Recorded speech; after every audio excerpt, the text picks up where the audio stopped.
Picture this. A client stands on an empty plot of land, raises one hand toward empty air, and says, "Let's push that wall back about a foot." The design team makes the change immediately, and the client walks through the updated space right then and there.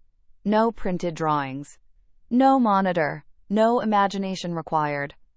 Just an Apple Vision Pro headset, and a building that exists before a single foundation has been poured. For decades, architectural design reviews have followed the same ritual. Print the drawings, load the 3D renders, and hope the client can mentally bridge the gap between flat images and a lived-in space. That era is ending. Today, we go deep on exactly what spatial computing is changing in architectural practice worldwide, and what architects and interior designers everywhere need to start preparing for right now.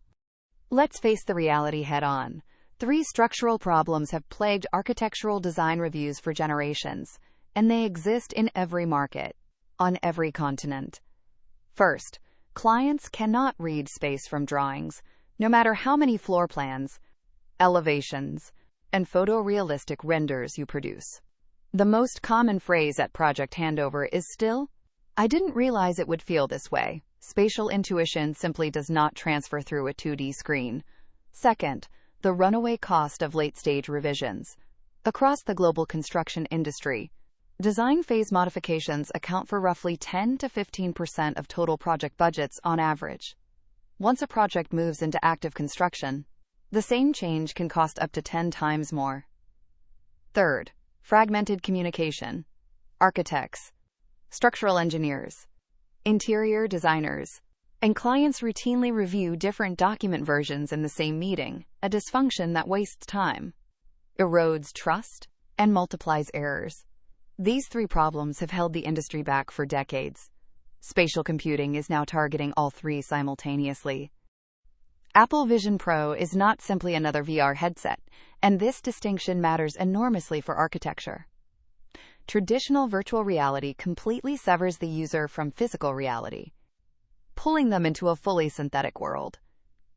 Vision Pro operates on a fundamentally different principle.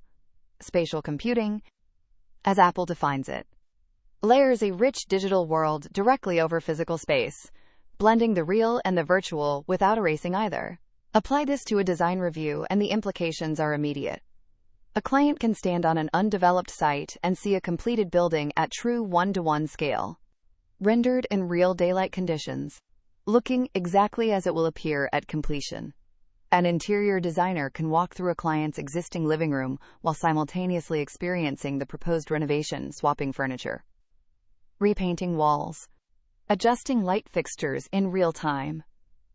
One capability that deserves particular attention is spatial audio.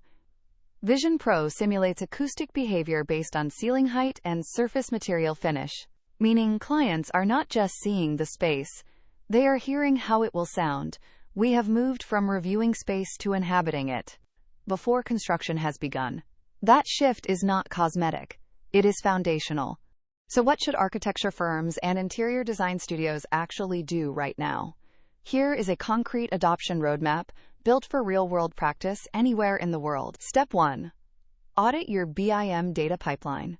To run architectural models inside Vision Pro, files from Revit, ArchiCAD, or Rhino need to be exported in USDZ or Reality Composer Pro format. Both Autodesk and Graphisoft now provide official export plugins. Industry data shows that adopting these BIM integrated workflows can reduce manual modeling time by more than 70%, so the pipeline investment pays dividends beyond spatial computing alone. Run the conversion on an existing project first to catch any geometry cleanup issues before a live client session. Step 2. Choose one pilot project. Do not attempt to roll this out across your entire portfolio at once. Select a single project, ideally smaller in scale, with a client who is already comfortable with technology, and use it as your learning environment. Step 3.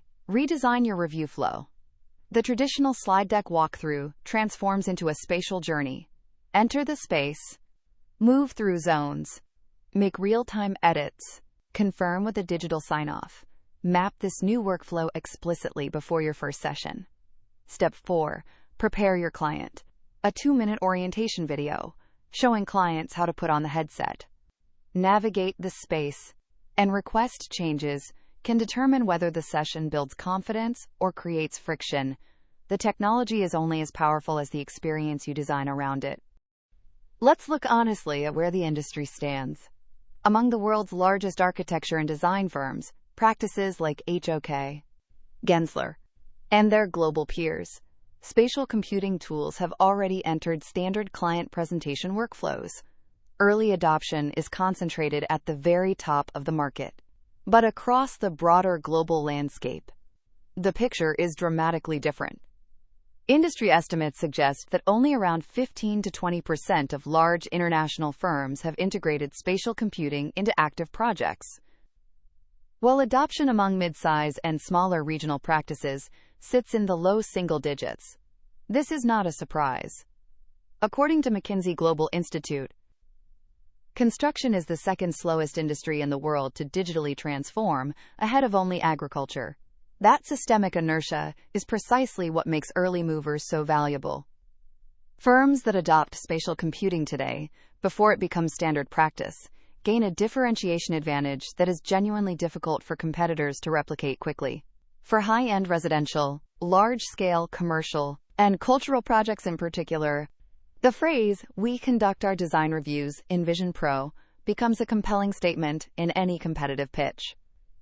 The early adopter advantage window in technology is always the first 10 to 15%.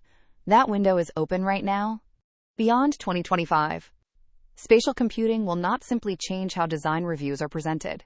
It will restructure the design process itself, from early concept through regulatory approval. The first frontier is AI integration.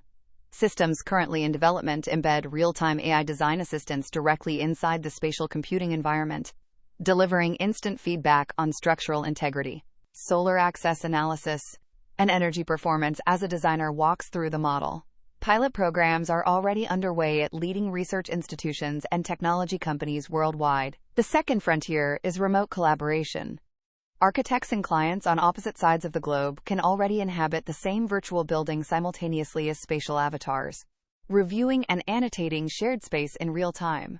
Geographic distance becomes irrelevant to the design conversation. The third frontier is regulatory recognition.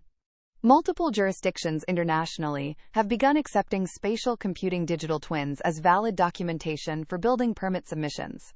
As digital twin infrastructure matures globally, this will emerge as an industry standard, and the firms already fluent in the technology will be the ones who define how that standard is written. The architects learning this language today are not simply early adopters. They are the ones setting the terms for everyone who follows. Apple Vision Pro is not a perfect tool. The battery runs for less than 2 hours.